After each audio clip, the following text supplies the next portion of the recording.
Good morning. We had completed up to verse 63 from chapter 2 of the Bhagavad Gita. These were some of the very, very important verses, and I will just recap that these two verses because it's very essential for us. So let us see what these verses say. The man dwelling on sense objects develops attachment to them. From attachment springs up desire, and from desire ensues anger. Now verse 63, from anger arises delusions, from delusions confusion of memory, from confusion of memory loss of reason, and from loss of reason one goes to complete ruin. So this is a very important verse because anger has its roots in what is called as desires. Now desires also have its roots on what is called as attachment to them, to the different objects that are around us. So let us say if we are attached to somebody very close to us, this attachment creates a lot of problems in us.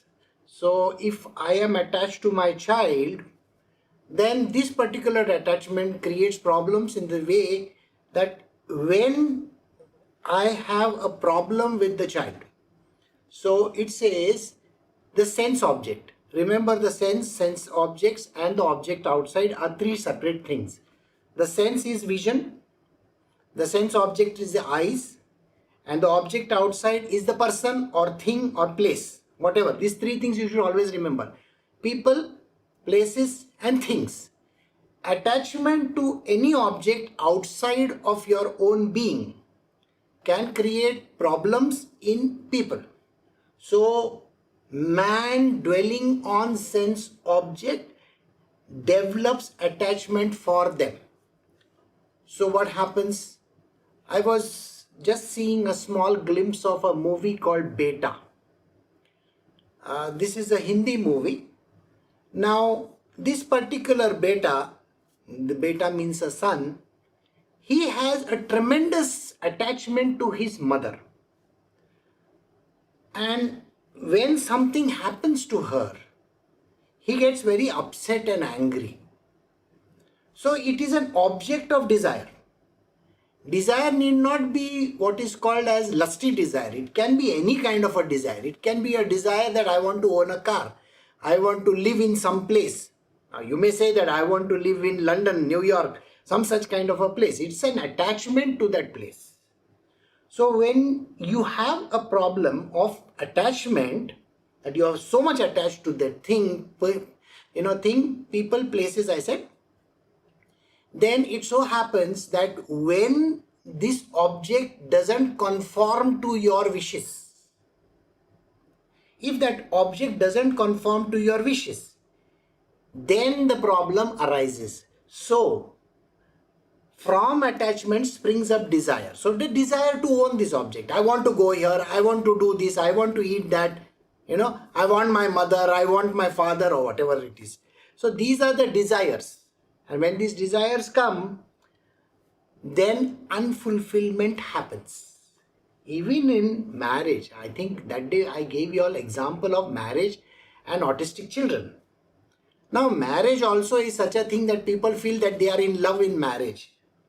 Very soon, just in a few months' time or a year's time, things start deteriorating very fast.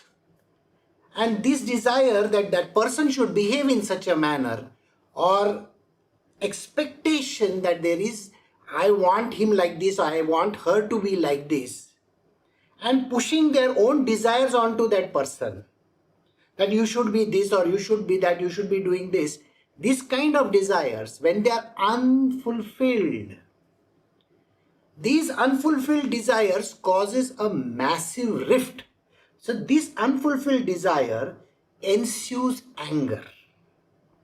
So, when the mother and the child, I told you about this, mother and son. Now, the son doesn't conform to his mother's wishes. What happens? She gets very angry and upset. And when she gets very angry and upset, this is a very common phenomenon in India especially, where mothers literally force their children to get married to someone and live in that way that they are supposed to. So this creates problems. So there is unfulfilled desire. Unfulfilled desire ensues anger. Now when a person gets angry, then from anger comes delusion. Maya comes very, very strongly. Maya literally pounces on that person. So how does it happen? So in case of this, say mother and son or whatever, Maya creeps in. Oh, now let us say the son goes and marries some girl from outside. All right, not from her community, not from his community or something like that. Or maybe he has fallen in love with some girl. So the mother starts feeling, oh, how is it that this particular person is taking over my son's life? This is a problem which happens. It's called delusion. Mind literally deludes you every moment in time. When the mind deludes you, because mind is the essential problem over here. I told you in the beginning that mind is Indradev because of the senses, which is called Indriyas. Through the Indriyas, all the problems start. The mind starts reacting to these situations. Suppose, let us say the person wants to live in certain city and that person doesn't get the chance to stay, and the person gets very angry. How is it that this person got to stay, that person got to stay, and I am not able to? It's a very common phenomenon. Or somebody that you love, that person may go and marry somebody else, then there is a problem there. It happens. So all these people, places and things. So when this happens, delusion sets in. Anger comes in. When anger comes, delusion sets in. And then there is confusion of memory. The confusion of memory is a very, very funny thing. It so happens that all the good stuff goes out of the window. Only the bad stuff remains. How does the bad stuff remain? Whatever that little thing that is there, which might have not gelled in their world, that comes to the forefront. And the person gets very attached to that kind of a thing. Oh, this person did not behave in the way I wanted. I wanted like this, and then they never did it. Well, after this happens, then confusion of memory. You lose your memory. You don't remember anything which is good in life. Then all the bad stuff is there. Now this person behaved like this, he is not good, he is bad, she is bad, this. The entire story comes out this way. Even cities and things. Now how are cities? Till that time the person is living in the city is well and good. Yes, place. Or the house which they are staying in. That is a very good thing. But the moment there is a problem in that place, I don't like this place. This is a horrible place. People are bad. This has happened. Right? Same thing with things. A car which might have been, giving you very good service for many years suddenly starts misbehaving. Maybe it's old. Maybe something has happened to it. Then the same object becomes a problem. The wedding ring. The wedding ring that is there. When you are on the verge of getting a divorce, or when you are having a very bad, fight with this person, then you would like to throw the same wedding ring out of the window. Maybe you just want to pawn it. Maybe you just don't want to own it also. This is so common. I don't want this. I hate this person from the bottom of the heart. Spirituality teaches you not to get into all these things. And then from reason one goes to complete ruin. I had to repeat the whole verse again because these are very important verses. I told you to write them down in front of you. Otherwise, you will never understand how anger comes in. And anger is the cause of complete ruin. Anger comes at the time of death when you are angry with someone or something has happened. That anger will cause you misery because you are going to meet this same person in all your future lives, as many as they are, and not necessarily in the order that they are supposed to be. There's a very beautiful story of Sai Baba where Sai Baba says these two people are very angry with each other and they are fighting with each other. The one becomes a snake and one becomes a toad. And you know what happens. The snake wants to eat the toad. So it happens like that. So you can't say the anger can cause misery in the future as well. And it's always reverse, payback. Alright, so we will start the verse 64 now. We are doing Bhagavad Gita, chapter 2, verse 64. But the self-controlled sadhaka, while enjoying the various sense objects through his senses, which are disciplined and free from likes and dislikes, attains placidity of mind. Now, here he is talking about somebody who is on the path of spiritual, somebody who is very spiritual in nature. This particular person who is very spiritual in nature, now this is not a part-time spirituality, it's a full-time thing. You are supposed to be 100% in spiritual. So that person is called sadhaka. Sadhak, disciple, whatever you may call him, this sadhaka enjoys various sense objects. Now, this sadhaka may be eating an ice cream, okay? He might be a married person, doesn't matter. He may be having children. He may own a house. He may buy a car. So he is enjoying sense objects through his senses. All his senses are reacting simultaneously. And he is enjoying those objects which are disciplined. The senses which are disciplined and free from likes and dislikes attains placidity of mind. When the senses are disciplined, I'll have to go back maybe 2-3 days, and where I had given you an understanding of what this kind of a soul is. When the object which is there outside hits the eye of the person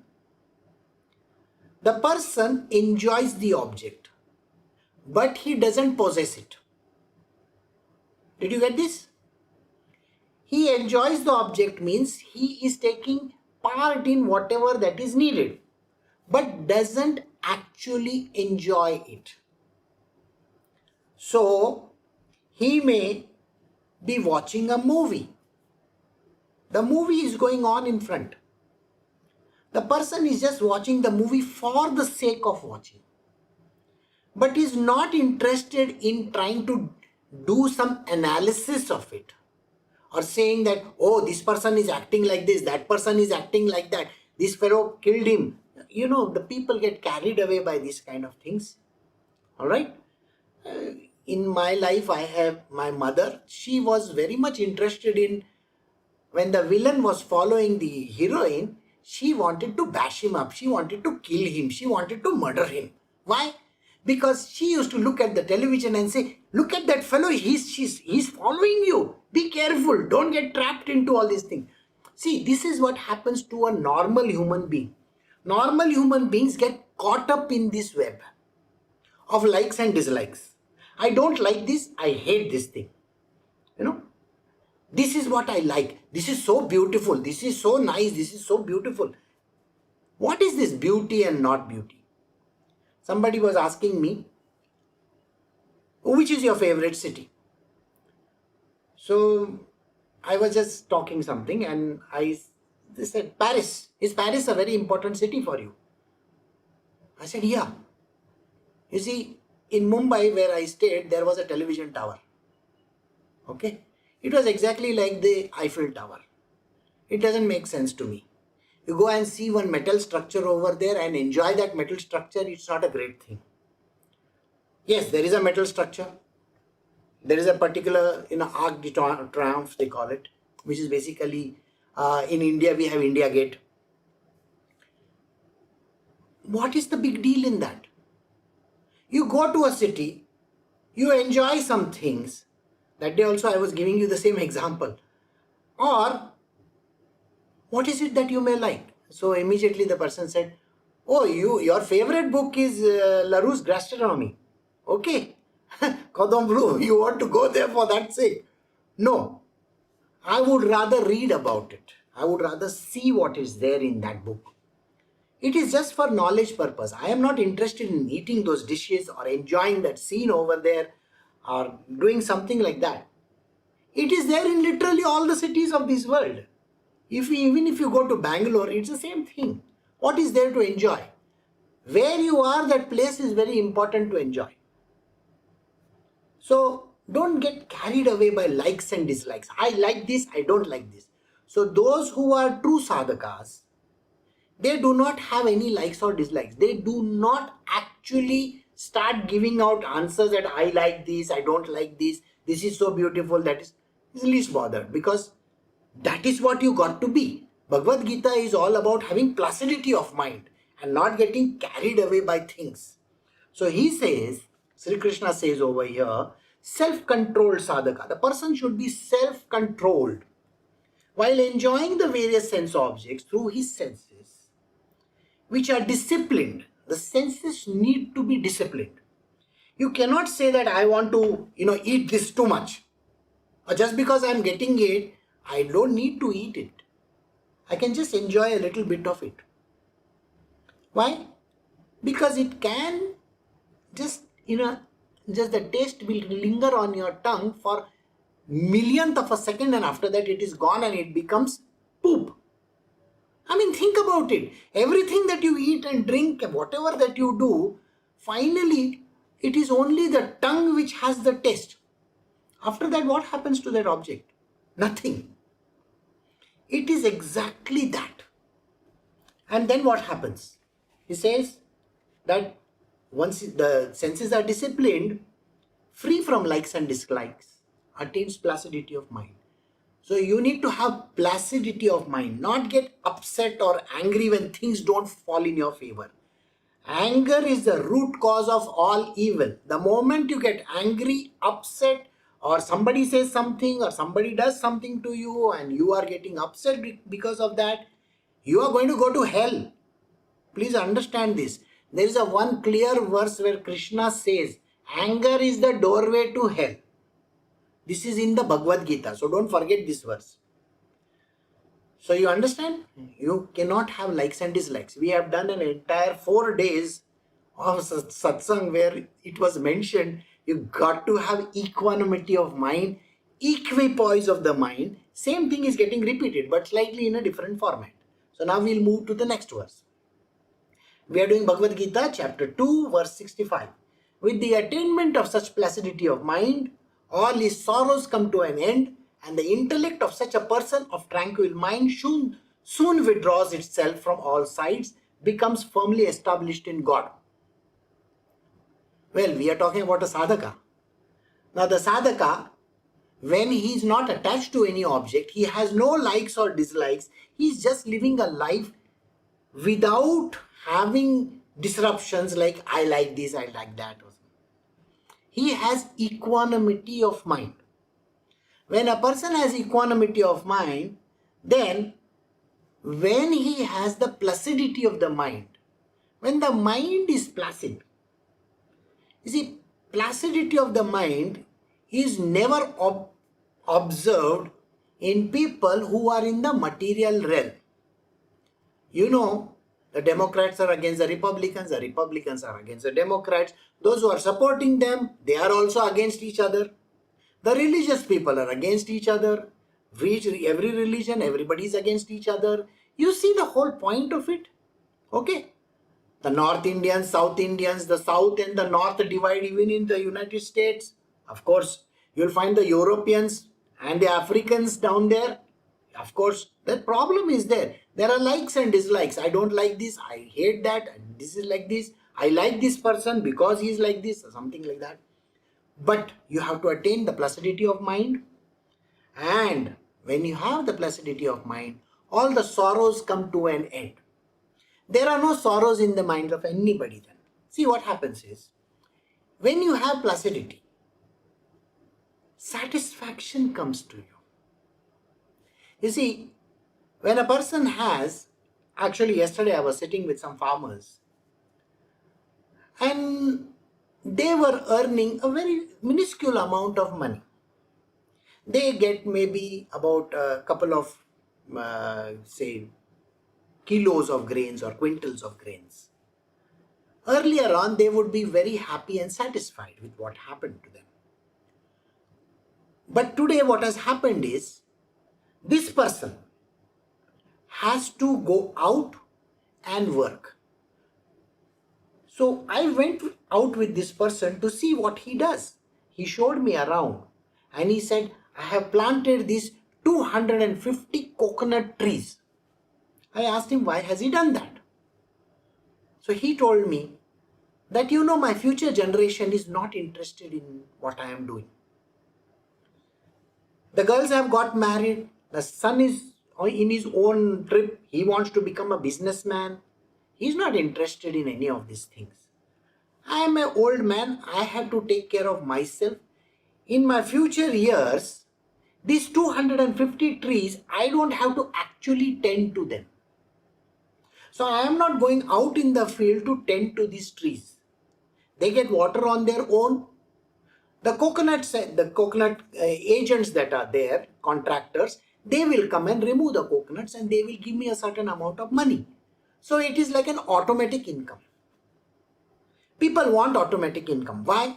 Because the next generation is least bothered about taking care of these kind of things. So nobody wants to be there as a farmer.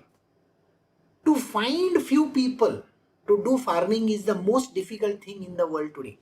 Forget about farming, whether it's a plumber, whether it is something else also. So when I talked to him, I understood that he has his own issues. Now these issues have come because of his ownership. When you take ownership of something, you are going to be miserable. First is the ownership of his farmland. Second is the ownership of his children. Remember that. Okay? Ownership of his farmland, if he lets the farm go fallow, nobody is going to work in it. It's going to go to waste. He doesn't even want to sell it. So owning the farmland is problematic. Then having children who are going to be like this. The son wants to become a businessman. The daughters have got married and gone away. They are least bothered about the father or the mother. But whenever they have to come to their mother's place, they will make a big list of things. I want this, I want this, I want this, and I want this. So the farmer has to go out and work as well. So he earns about 500 to few hundred rupees per day. He has taken huge loans to get his daughters married off. You see, the son's education was also a very big problematic thing for him because he had to take loan for his son's education. He wants to become a businessman. Remember that. He wants to be a person who is in some management school.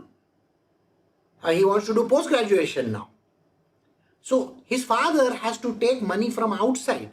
For two daughters' marriage, he has taken a huge amount of money. Now, where is he going to pay that money? So he drives a truck. He works from morning 4 o'clock in the morning till about 10 in the night. Just because of the possession he has called children. See, two daughters, one son. I own them. So I have to take care of them. So that's the reason why I am like this. I own the land. So I have to take care of the land. I own the house. So I have to take care of the house. Who is going to pay for the electricity bills? Who is going to pay for the food? This is where the problem lies. So what Shri Krishna is saying over here, any kind of attachment that you have, any kind of possession that you have, that object is going to create problems in the person's life. So attainment of such placidity comes, all his sorrows come to an end, and the intellect of such a person of tranquil mind soon withdraws itself from all sides. So once you don't have these attachments, once you don't have these desires, then what happens? You attain placidity of mind, and with the placidity of mind, you are not going to be disturbed with anything that is around happening to you. People forget something very, very importantly. Not a single day of their life they can run their life. Not a single day they can run on their own. Everything happens by the will of God. These people think, I am doing it, I am doing it, I am doing it, and keep on blaming people for their problems. They're blaming everybody else, Because he is like this, because she is like that, this happens. People forget that everything is done by the Divine Lord Himself. So when you want to have oneness with God, have this placidity of mind, and all the sorrows come to an end, the intellect becomes a divine intellect. That day I explained to you, What is a normal intellect? Normal intellect is the crass intellect that we have, which is in spirituality, which is called ignorance. You study in school, you study in college, you have big degrees, you have a lot of knowledge of this material world. All the knowledge is external, that is connected to the body. It has nothing to do with internal knowledge, which is called the spiritual knowledge. Spiritual knowledge is about the self. The self is the divine self, that is the Lord himself. So this knowledge is called the true knowledge, whereas all other knowledge that is there in the material world, it is going to go to naught. I was explaining to you that day also, and let us look at it from this point of view. A person can become an engineer, can become a doctor, can become whatever they want to in their life. When they become that, they join some company, maybe an IT company. Do they even bother about the geographies and the histories and the biologies of their life? No. Do they even bother about in the engineering degree that they had, they have learned something? No. Nothing. This knowledge is useless. That day I explained to you all also that all the top people in the world, whether it is Bill Gates or Mark Zuckerberg or whoever, all the guys, big fellows, Dhirubhai Ambanis of this world, they are not educated. They have practical knowledge. But what is the use of that knowledge when you are going through a divorce and you have to pay $70 billion to your wife? I mean, just think about it. So what are you going to do? You are going to make more 70 billion then? This is called possession, and that is called misery after that. And that is why a person who is in the path of spiritual should never fall into this kind of a trap. So you can only get established in the divine provided you have placidity of mind. And when you have placidity, all the sorrows come to an end, and the intellect becomes a true intellect, not the material worldly intellect. Material worldly intellect is as good as trash. So basically that knowledge has no value after some time. There is absolutely no value.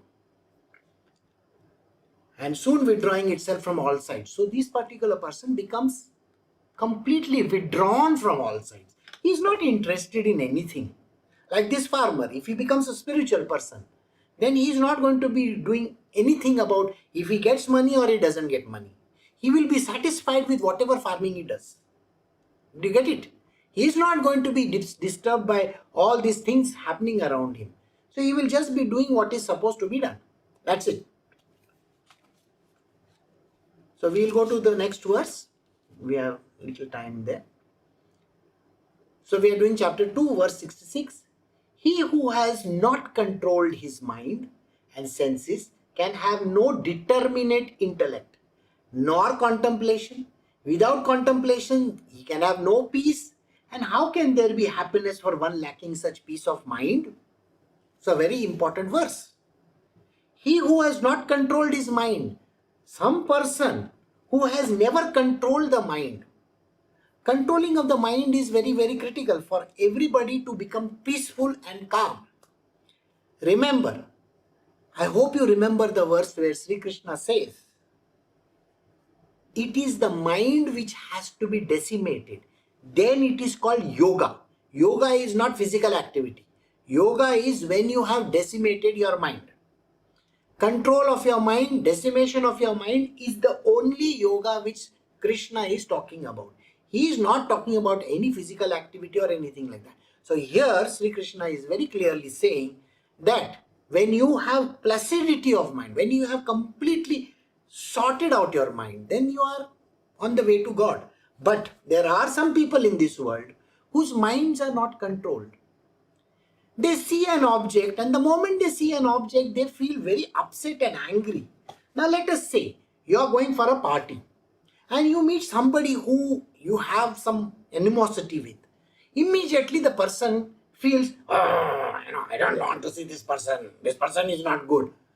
You have this kind of a feeling coming up and your mind starts throwing all kinds of nonsense. What is the nonsense? Oh, this is the person who has taken up my opportunities. See, in offices, this happens, isn't it? So the person says, oh, this person, he's doing a lot of stuff with the bosses, why? That is the reason why he is growing in his life. That's what happens. So immediately you start correlating two things, and your mind is a cauldron. It's like literally throwing out so many things. Actually, they are all unreal. But your mind is full of nonsense. You keep on thinking. It is Maya's playground. Please remember this. And in the Maya's playground, an idiot is always going to be lost in the mind. So Krishna says, those who have not controlled their mind and senses can have no determinate intellect. The intellect is not even going to be with them. They are all going to be biased. Biased to what extent? That somebody is doing something to them, this is not good, that is not good, and mind keeps on giving all kinds of stories. And when that happens, person is not able to contemplate. You see, when you do the contemplation, when you think about the answers, you can get answers. But when you do not have this kind of a peace in mind, then what happens? Your contemplation never happens. You're not able to find answers. The problems become bigger and bigger, and your mind keeps on throwing a lot of stuff, especially in today's day and age. People think everybody seems to have all kinds of diseases. Many years ago, you think Shri Krishna's time those diseases were there? I don't think so. Even stuff like, oh, I'm not able to remember things, I have this ADHD, ABCD, I don't know what are things that they keep on coming up with. Everybody was forgetful, everybody had problems. It is one person created a new subject, and that subject has become very much predominant, and everybody wants to support that subject. So yes, even a common man seems to have that problem. Why? Because now the problem has identified itself, and yes, we all have it. And this is so common. I don't think people said they had stress and they had tensions many years ago, because the word itself never existed. Say 40, 50 years ago, people never had stress or tensions. They had problems in their life and they were supposed to solve them. Arjuna today, you see, if I tell a psychologist and I tell him, can you please analyze Arjuna and tell me what is wrong with him? You see, the funniest part of it all is, whoever this great psychologist is, you should never reveal this person is Arjuna, but tell him this is the problem he is facing. He doesn't want to go to the battlefield. He's afraid that he's going to kill somebody. He doesn't like this. He doesn't like that. He says, I'm not going to do this. Do you know all the psychological problems that you can think of? This doctor, whoever he might be, a PhD in that subject, is going to say, this person suffers from all these problems. Isn't it very funny? So Arjuna was suffering from problems. Oh, they will not even leave Krishna. They will think Krishna is like this. Krishna has so many problems. They look at his wives. They look at all the other things associated with him. Oh, he is a detached person. He is dispassionate. That means he has no heart. He doesn't have this. It's very common to have that kind of an understanding. So they will not even leave God. Jesus Christ also the same thing. Think about it. This is how the world is. So the reason why a person should not get into it, and those who get into it have a problem. And that is what Krishna is now telling us, that without contemplation, there is no contemplation going to be there. He can have no peace. And how can there be happiness if one is lacking peace of mind? There can never be peace if somebody is not having this in their mind. If their mind is going hither and thither and trying to do all kinds of things, then they are going to suffer very badly. So, the peace of mind. So, we will do one thing. We will be continuing this verse along with the other verses, because this verse is very, very important. Next time, tomorrow. So, I will stop over here.